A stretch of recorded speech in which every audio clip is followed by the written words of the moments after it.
Amén. Ok, vamos a ver Primera Tesalonicenses 4. Les invito a que abran su Biblia.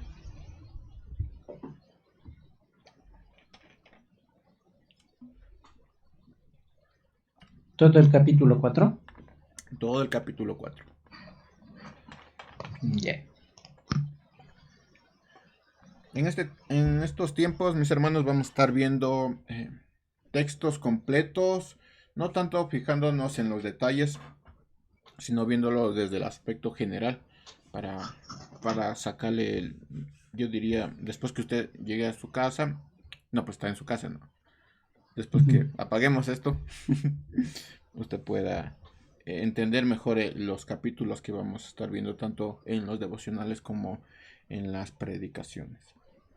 Entonces, primera Tesalonicenses, vamos a leer desde el versículo 1 y 2 solo para entrar en el tema. Dice, versículo 1, por lo demás, hermanos, le rogamos y animamos en el Señor Jesús, a que cada día su comportamiento sea más y más agradable a Dios, que es como debe ser, de acuerdo con lo que han aprendido de nosotros. Ustedes ya conocen las instrucciones que les dimos de parte del Señor Jesús. Ok, entonces un poco de contexto para entender la carta a los tesalonicenses. Um, la historia de esta carta la encontramos en Hechos 17. Ahí ven el viaje de Pablo y Silas. Entonces la historia de esta carta lo vemos en Hechos 17. Ahí cuenta que en un mes de predicación, tanto judíos como griegos formaron la iglesia de Tesalónica. Ahora, hay algunos estudios que dicen que no solo fue una iglesia, sino una comunidad, es decir, varios grupos de hermanos ahí reunidos que formaban la iglesia de Tesalónica. Posteriormente a este mes hubo una persecución muy fuerte, muy intensa, en donde Pablo y Silas tuvieron que salir de la ciudad, básicamente, o como corriendo, ¿no? Por la persecución intensa. Esta carta es el intento de Pablo por volver a conectar con los hermanos de Tesalónica, porque ellos habían salido huyendo por la persecución.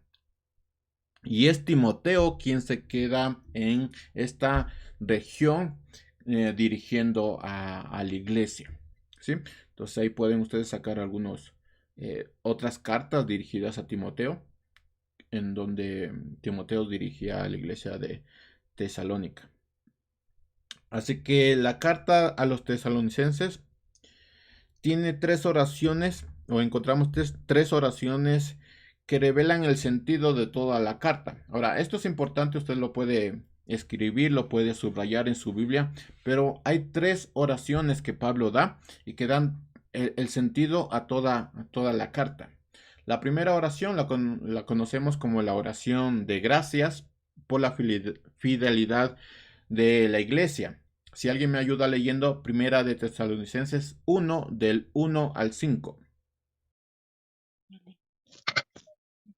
Dice Pablo, Silvano y Timoteo a la iglesia de los tesalonicenses en Dios Padre y el Señor Jesucristo.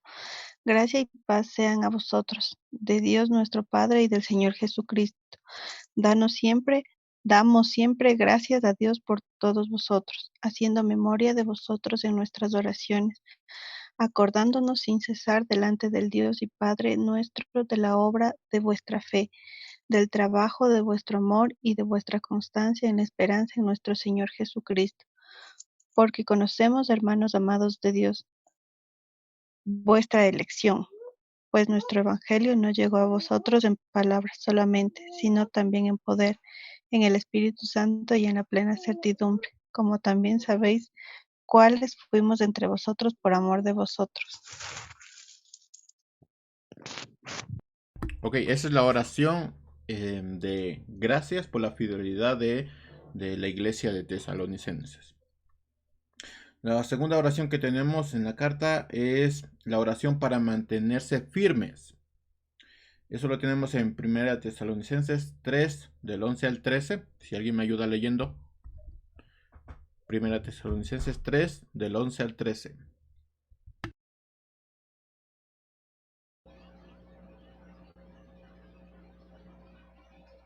Que nuestro Dios y Padre y nuestro Señor Jesucristo dirijan nuestro camino hacia ustedes, y que el Señor los haga crecer y aumente el amor entre ustedes y hacia los demás, así como también nosotros los amamos a ustedes, para que se fortalezca su corazón y sean ustedes santos e irreprensibles delante de nuestro Dios y Padre, cuando venga nuestro Señor Jesucristo con todos sus santos.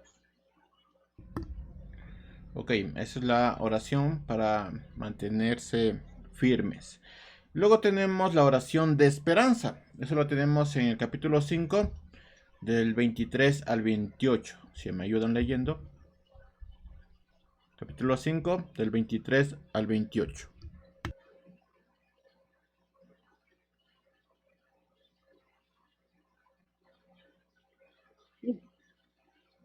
El mismo Dios de paz santifique por completo y que guarde irreprensible todo su ser, espíritu, alma y cuerpo, a la venida de nuestro Señor Jesucristo. Aquel que los llama es fiel y cumplirá todo esto. Hermanos, oren por nosotros. Saluden a todos los hermanos con su beso santo. Les encargo en el nombre del Señor Jesucristo que esta carta sea leída a todos los santos hermanos. Que la gracia de nuestro Señor Jesucristo sea con todos ustedes. Amén. Amén. Entonces ahí tenemos las tres oraciones que resumen el sentido de la carta. Si ven, es una carta muy, no sé, muy personal, muy amorosa con la iglesia de Tesalonicenses. Y es que cuando Pablo salió con Silas huyendo de esta región, ellos ya no tuvieron más contactos. Entonces manda a Timoteo y Timoteo se hace cargo de esta región. Y Timoteo le manda noticias a Pablo diciendo que están bien, que están prosperando, que están creciendo. Y en base a eso, Pablo les manda esta carta. Entonces, toda la carta de Tesalonicenses habla de un amor hacia Pablo y, no sé, un aprecio sobre lo que estaban haciendo esta iglesia frente al contexto cultural en que vivían. Entonces, es una carta muy bonita de Pablo a esta iglesia. Ahora, en cuanto a mantenerse firmes, que es el texto que nosotros vamos a estar viendo en el capítulo 4, Pablo dice esto. Versículo 1. Por lo demás, hermanos, le rogamos y animamos en el Señor Jesús a que cada día su comportamiento sea más y más agradable a Dios, que es como debe ser, de acuerdo con lo que han aprendido de nosotros. Ustedes ya conocen las instrucciones que les dimos de parte de nuestro Señor Jesús. Ahora, la pregunta es, ¿cómo yo puedo vivir una vida agradable delante del Señor? Mucha gente se complica mucho en este tema y piensa que tiene que hacer una fórmula, no sé, extraordinaria y tiene que poner un montón de cosas. Pero en realidad en la Biblia tienes cosas bastante prácticas que tú puedes hacer para vivir una vida agradable delante del Señor. Ahora, no es tan sencillo como parece porque uno puede tomar esto como una serie de instrucciones simplemente no sé, para agradar a Dios sin entender lo que esto significa. Cuando tú llegues a entender lo que todo esto significa, pues vas a tener que utilizar toda la escritura. Entonces, pero las instrucciones son bastante prácticas para tener una vida agradable delante del Señor. Ahora, recuerden que Pablo le estaba hablando a esta iglesia que estaba creciendo, que estaba prosperando en medio de una cultura muy difícil. Así que no es cualquier cosa. Así que en medio de tantas dificultades, en medio de tantas tentaciones, uno se puede preguntar, ¿cuáles son las cosas que yo tengo que cuidar para tener una vida que agrade al Señor? Si la vida es tan problemática, si tengo tantas tentaciones, si estoy expuesto a un montón de cosas, ¿cómo yo puedo tener una vida que agrade al Señor y cuáles son esas cosas que debo tener cuidado para tener una vida que agrade al Señor. Ahora, encontramos 4 cosas bastante prácticas que Pablo habla a los hermanos de Tesalonicenses y que hoy vamos a compartir. Lo primero es la santidad. Si revisamos el versículo 2, dice, ustedes ya conocen las instrucciones. La pregunta sería, ¿cuáles instrucciones? O sea, ¿cómo puedo tener una vida que agrade al Señor? ¿Cuáles son esas instrucciones? La primera es la santidad. Dice el versículo 3, la voluntad de Dios es que ustedes sean santificados, que se aparten de toda inmoralidad sexual, que cada uno de ustedes sepa tener su propio cuerpo en santidad y honor, y no en pasiones desordenadas como la gente que no conoce a Dios. Ahora, es interesante, no sé si les llamó la atención esto, pero es interesante que Pablo siempre menciona el tema de la pureza sexual. No sé si se han dado cuenta. O sea, hace algunas semanas estuvimos estudiando en 1 Corintios el tema de la inmoralidad sexual y de la pureza sexual. Y Pablo siempre tiene algo que decir acerca de este tema. La pregunta es, ¿por qué? ¿Por qué, hermanos, creen que Pablo siempre está ahondando en este tema de la pureza sexual? ¿Por qué creen? ¿Alguien que se le pase algo así por la mente? Que a mí me pareció interesante que Pablo siempre tenga algo que decir sobre la pureza sexual o de la inmoralidad sexual. Siempre tiene algo que decir. ¿Alguna idea? ¿Alguien le llamó la atención eso? Porque sabía que que el cuerpo es débil y que en cualquier momento podríamos caer. Podrían. O porque no sabían, o porque no sabíamos, sabían cuándo vendría Jesús, o sea, no se guardaban por eso, guardarnos por eso. Ujú. Ahora, una vida agradable para Dios tiene que ser consistente con la enseñanza de Jesús. Recuerdan que Jesús enseñó sobre la pureza sexual y cómo deberíamos vivir este tema en cuanto al matrimonio y cómo Dios lo diseñó. Esto es entonces, mis hermanos, que tiene que haber un serio compromiso en cuanto a la santidad y la pureza sexual. Es decir, una vida agradable para Dios conlleva un compromiso en cuanto a la santidad y la pureza sexual. Eso va acorde a agradarle al Señor. O sea, Dios toma muy, muy en serio el tema de la pureza sexual en uno de sus hijos, en uno de sus siervos.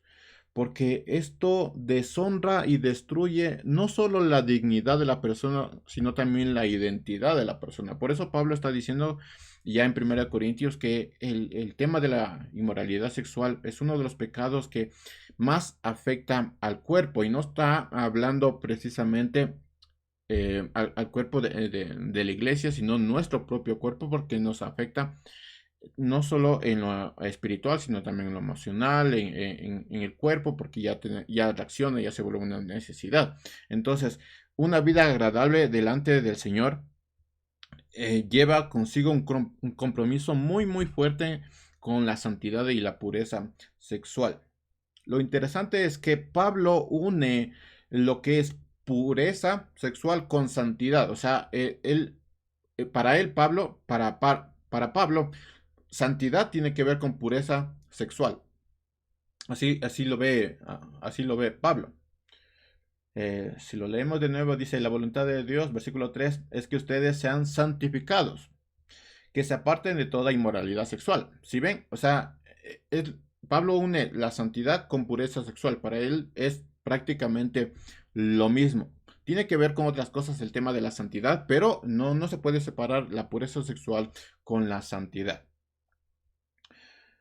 Entonces, ¿cómo podemos tener una vida agradable delante del Señor? Pues con santidad. Y la santidad tiene que ver con la pureza sexual. No se pueden separar ese tipo, esas dos cosas.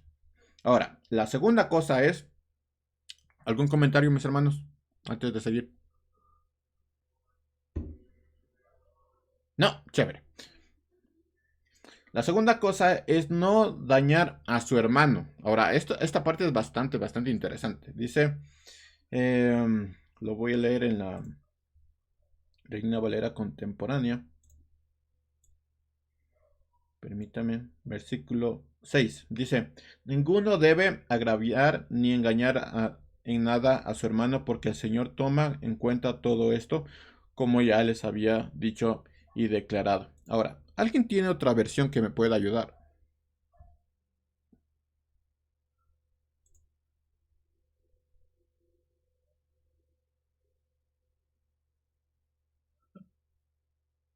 Que ninguno agrave ni engañe en nada a su hermano, porque el Señor es vengador de todo esto, como ya os hemos dicho y testificado. Ahí salió un tema de el Señor es vengador. ¿Alguien tiene otra versión? Ok, yo tengo la versión de la Biblia de las Américas que da un detalle más para nosotros. Dice versículo 6, y que nadie peque y defraude a su hermano en este asunto. Y esa es la palabrita que a veces nos falta en otras traducciones, en este asunto. Porque el Señor es el vengador en todas estas cosas. ¿Cuáles cosas? Como también antes se los dijimos y advertimos solemnemente, porque Dios no nos ha llamado a impureza, sino a santificación. Ahí puede estar la respuesta. Por consiguiente, el que rechaza esto, ¿qué esto? ¿Qué esto? No rechaza al hombre, sino al Dios que os da su Espíritu Santo. Ahora, esta traducción nos da un enfoque distinto a lo que nosotros podemos tener. Si bien las traducciones normales nos pueden hablar de que no dañemos al hermano o no defraudemos al hermano, esta traducción nos dice en este asunto. Ahora, pregunta para ustedes, ¿qué asunto? Está hablando de lo que habla de aquí de la inmoralidad sexual. Sí, de ese asunto está hablando. O sea, no es dañar al hermano por dañarle al hermano. O sea, habla de un asunto específico y ese es el tema de la inmoralidad sexual. O sea, aquí podemos ver que Dios se toma muy en serio este tema y dice la Reina Valera contemporáneo, ninguno debe agraviar ni engañar en nada a su hermano, pero en este asunto, dice la otra versión, porque el Señor toma en cuenta todo esto, que el tema de la inmoralidad sexual, como ya les había dicho y declarado. Ahora, esto es bastante importante porque les está hablando a una iglesia y es lo que vimos al final, como Pablo dice que se lea esto a sus hermanos. Entonces, es importante, mis hermanos, que ninguno engañe y peque en cuanto a inmoralidad sexual contra su hermano. O sea, dañar a su hermano es lo que Dios toma como personal y muy serio. O sea, este tema es muy serio para el Señor. Ya por sí la inmoralidad sexual es muy grave, pero dañar a un hermano resulta muchísimo más grave porque como alguien lo leyó, el Señor se toma como yo soy el vengador. O sea, es bastante grave este tema. O sea, ¿cómo lo podemos traducir? Un cristiano tratando de engañar a otro cristiano en tema de inmoralidad sexual. Este tema es muy grave para Dios.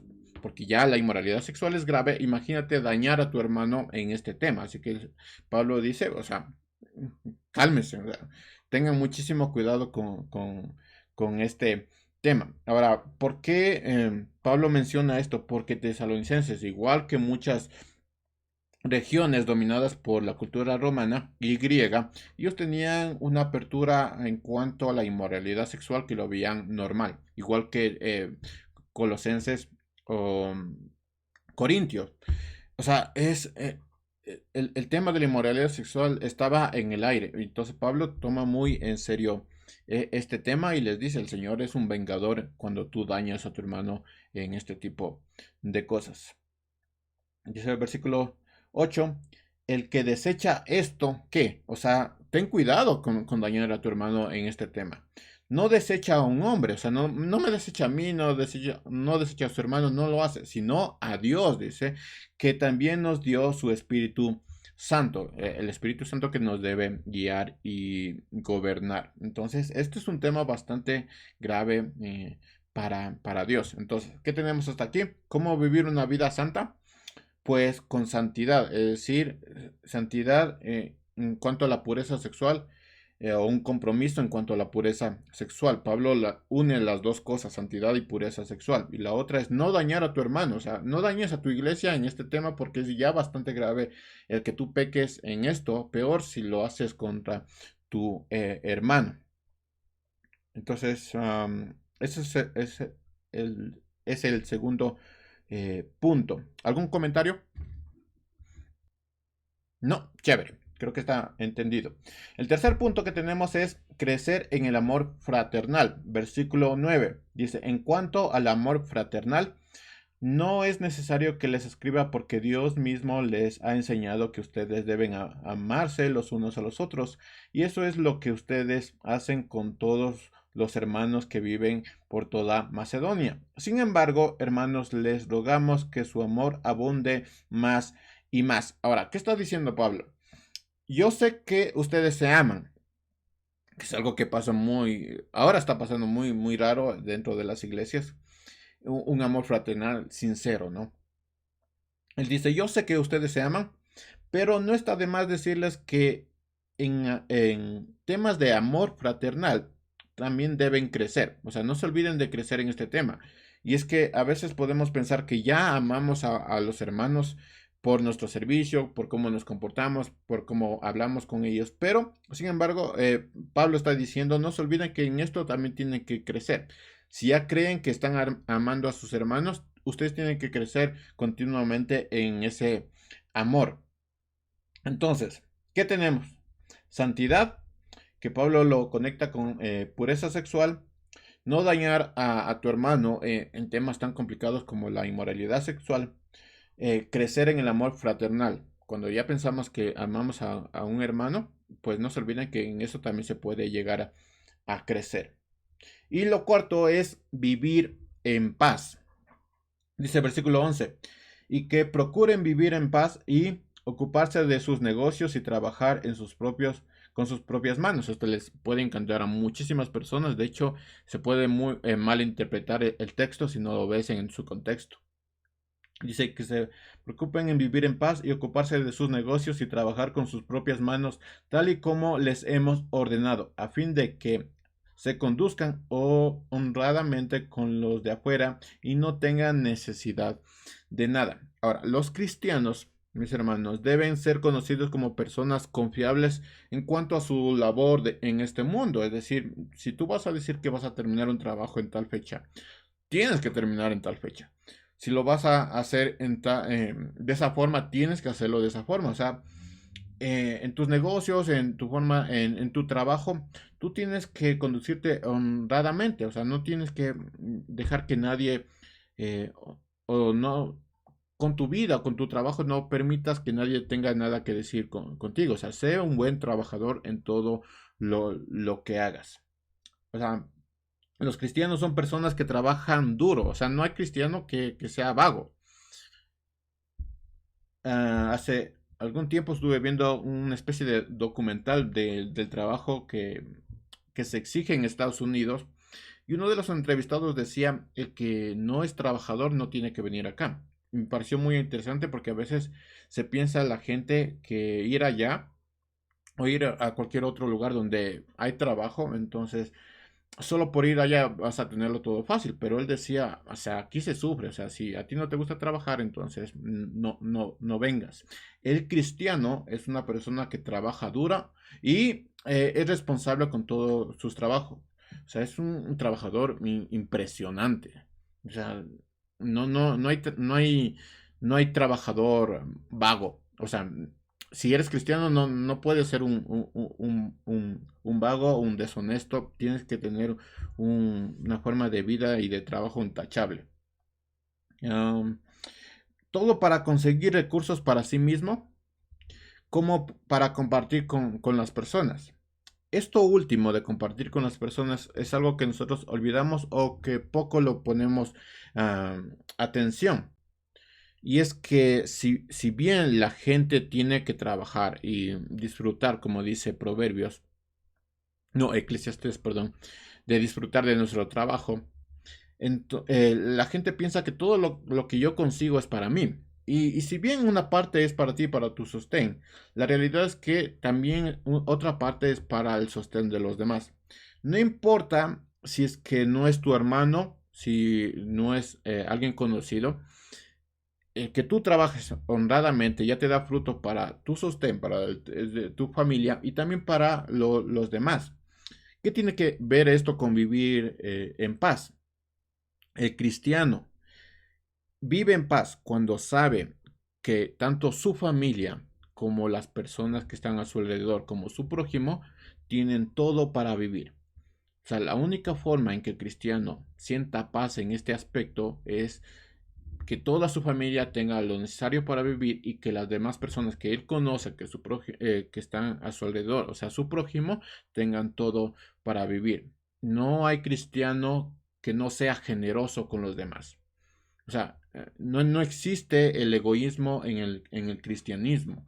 Si bien tú trabajas y puedes disfrutar de eso, como dice Eclesiastés, entonces también tienes la oportunidad de ser generoso con los demás. Es la forma de vivir en paz. O sea, el cristiano se desespera porque alguien que conoce, porque algún, no sé, prójimo tiene una necesidad. El cristiano trabaja para sí mismo, pero para los demás. Esto es algo que muy pocos conocen o no pones mucha atención. Siempre es para mí, para mi familia, para yo, para yo, para yo. O sea, pero no piensas en los demás. Y eso es algo que el cristiano no tiene, el verdadero cristiano no tiene. Entonces, ¿cuáles son las instrucciones que habla Pablo para poder vivir una vida agradable delante del Señor? Santidad, que está conectada con tu área sexual, que Pablo las une, no las separa. No dañar a tu hermano, peor en el área de inmoralidad sexual. Tercero, crecer en el amor fraternal. Cuando ya piensas que amas a tu hermano, pues acuérdate que siempre tienes que crecer en eso y vivir en paz, que es el tema de trabajar honradamente, tanto para mi familia como para los demás, que es lo que el cristiano tiene que estar pensando. Ahora, Pablo continúa con la venida del Señor Jesucristo. Y aquí quiero preguntarles, porque yo me hacía esta pregunta, ¿qué tiene que ver con una vida o vivir una vida agradable delante del Señor con el tema del regreso del Señor Jesucristo? ¿Qué tiene que ver? O sea, porque Pablo lo toma como de una, o sea, no hay una separación, lo toma de una. ¿Qué tiene que ver vivir una vida agradable delante del Señor Jesús, delante de Dios, y el regreso de nuestro Señor? ¿Qué tiene que ver esto? Yo creo que vivir en santidad, bajo la voluntad de Dios, todo lo que Dios da a nosotros de vivir en obediencia para cumplir y todo lo que Dios ha puesto para nosotros, y vivir en obediencia para la venida de nuestro Señor Jesucristo. Ujú. Algo interesante que yo les había mencionado, creo que hace mucho tiempo, es que uno tiende a vivir una vida cristiana correspondiente a los últimos tiempos o como uno entiende los últimos tiempos. La mayoría de personas esperan el regreso de Jesús, eh, digámoslo así, para ser rescatados, o sea, para ya no estar en este mundo. O sea, esa es la idea de la mayoría de personas. Y por otra parte, otras personas esperan el regreso de nuestro Señor Jesús para que Él gobierne, que es la parte coherente y la parte justa. O sea, nosotros no esperamos la venida del Señor Jesús para irnos. Estamos esperando la venida del Señor Jesús para que Él regrese, para que Él gobierne. Entonces la gente vive correspondiente a cómo interpretan los últimos tiempos. Ahora, ¿qué tiene que ver el vivir una vida agradable delante del Señor Jesús y de Dios y su regreso? La cosa es, hermanos, es que los hermanos de Tesalonicenses, como había dicho, estaban envueltos en una persecución bastante fuerte y ellos habían perdido tanto amigos como familiares en esa persecución. Y ellos se preguntaban, ¿cuál sería el destino de esas personas cuando Jesús regresara? O sea, el temor de los hermanos de Tesalonicenses era, eh, o sea, estos hermanos que habían fallecido por la persecución ya no iban a recibir a Jesús, o sea, ya no iban a ver esto, ellos ya no iban a experimentar esto. Ese era el temor, esa era la angustia de estos hermanos de Tesalonicenses. Pablo les contesta y les dice que cuando Jesús regrese, tomará tanto a los vivos como a los muertos y que ellos lo recibirán. Entonces la angustia era, o sea, ¿qué hacemos con estos amigos? ¿Qué hacemos con estos familiares? ¿Ellos ya no verán a Jesús regresando? ¿O qué? ¿Qué pasa? Pues Pablo le dice, no, tanto vivos como muertos que vivan una vida agradable delante del Señor recibirán al Señor Jesús. Lo que Pablo hace, y esto es bastante interesante porque muchas veces interpretamos este texto y lo sacamos totalmente de su contexto y sacamos una doctrina y una enseñanza completamente equivocada. Lo que Pablo hace es tomar la imagen de la bienvenida que tenía el emperador cuando él iba a una ciudad. Entonces, esto se ve si ustedes tienen la oportunidad de ver Ben-Hur. Se ve claramente cuando un emperador o una dignidad iba a una ciudad. Había un grupo de personas, una delegación que iba a recibir a esta dignidad. Entonces lo recibía con aplausos, lo recibía con gritos, con cánticos. Entonces Pablo utiliza esta imagen y la utiliza para hablar de la llegada de nuestro Señor Jesús. Entonces dice versículo 15. Tengan en mente el contexto, por favor.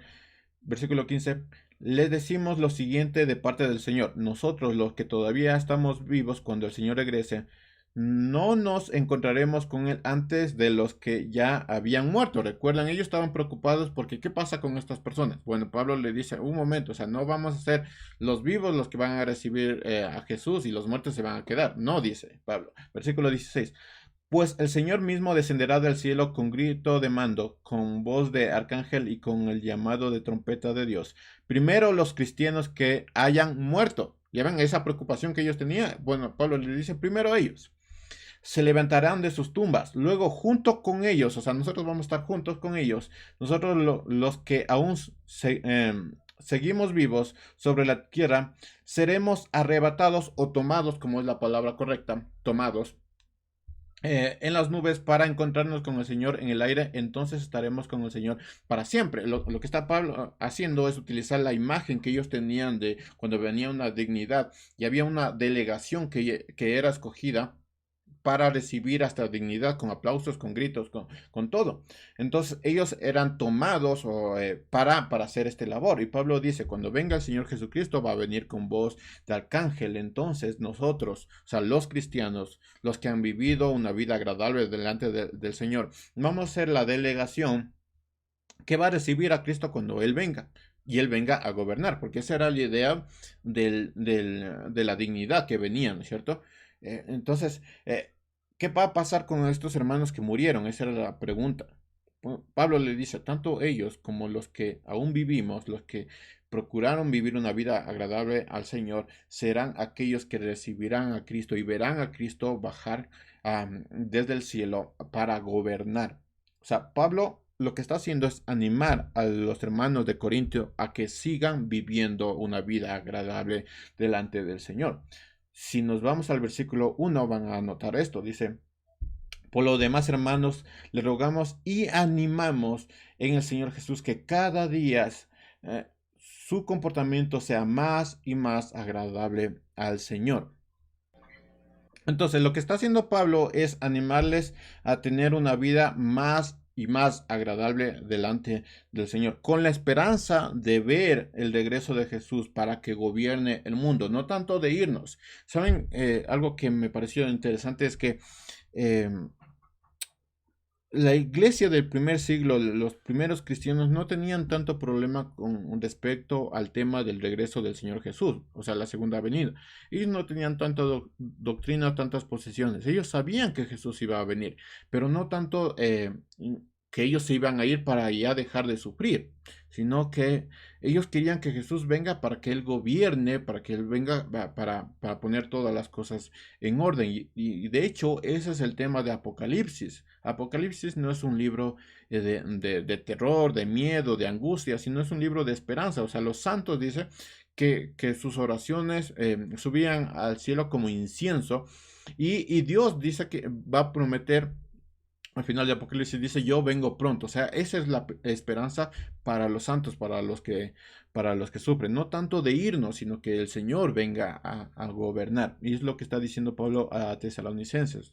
Los que estamos vivos, los que vamos a permanecer vivos cuando el Señor venga, o los muertos que hayan vivido una vida agradable delante del Señor, todos ellos van a ser esta delegación que van a recibir al Señor Jesús cuando Él venga en gloria y con voz de trompeta. O sea, Pablo les está animando a vivir una vida agradable más y más. Y con esta oración Pablo termina. Dice capítulo 5, versículo 23.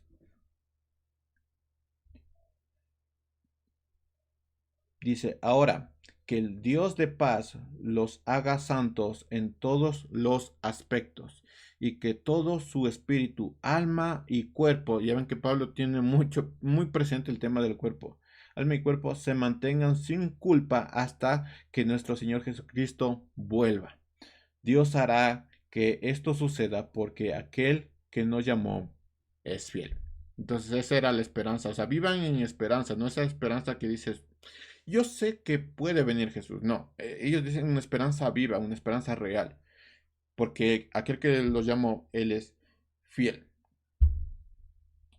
Entonces, ¿qué tiene que ver el vivir una vida agradable delante del Señor y con el regreso del Señor Jesucristo? Pues Pablo lo menciona diciendo que aquellos hermanos que tienen una vida agradable delante del Señor, no importa si ya estén muertos, no importa si todavía están vivos, ellos verán a Cristo regresando con voz de arcángel y en gloria. Así que procuren vivir una vida más y más agradable delante del Señor. ¿Cómo? Con santidad, con un compromiso fuerte en el área espiritual, pero también en el cuerpo, no dañando a tu hermano, peor si es en el tema de inmoralidad sexual.